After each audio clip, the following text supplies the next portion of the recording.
Aba, teka lang, ano naman kaguluhan yan ha? Ano naman yan pinagagawa? Ano ba pinag-aawayan yung dalawa? Teka, kinakausap kita, wag mo akong talikuran, bastos to ha. Pag kinakausap kita, wag mo akong tatalikuran ha. Dahil ayaw mo akong kausap, kaya yan, mamahinga ka muna.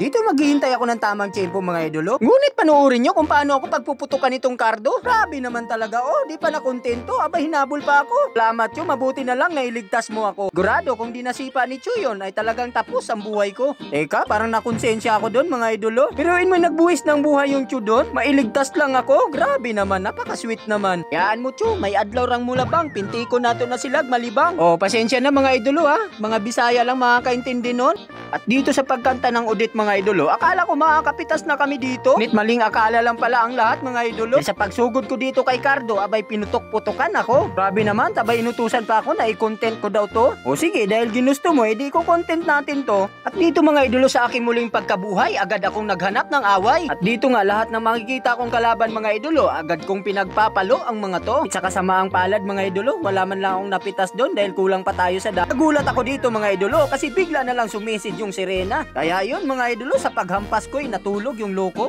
At dito mga idolo, matapos kong makuha yung turtle na parang pagong mga idolo, pansin ko itong aking mga kalaban mga idolo, kaya kahit nasa turi to, agad kong pinasok tong mga to. Kita ko itong sirena mga idolo, sinusubukan pang tumakas nito. Huwag ka nang umasa pag itong unggoy ang nakalaban mo.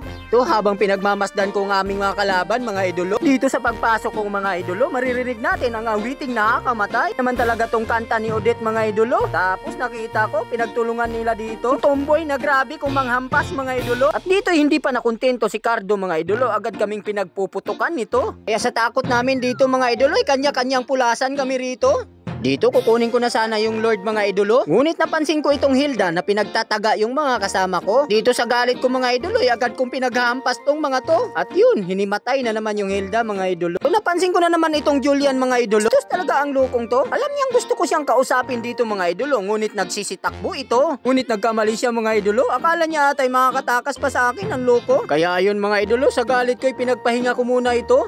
Medyo nahirapan lang kami dito mga idolo. Paano ba naman yung marksman namin may sariling mundo? Kanina pa sana tapos ang laban na to kung sumama lang sa amin yung Mia dito. Ngunit mas pinipili pa ng Mia mga idolo na mapag-isa dito. Kaya dito mga idolo, tinawirlock ko na ito para matiyak ko na ang aming panalo. Walang yang Mia naman to, may sariling mundo. Ba't ka pa naglaro dito sa ranking? Dapat sa brawl ka na lang naglaro no? Sabi ang tagal ng laban na to mga idolo. Umabot ka sa part ng video na to mga idolo, maraming salamat.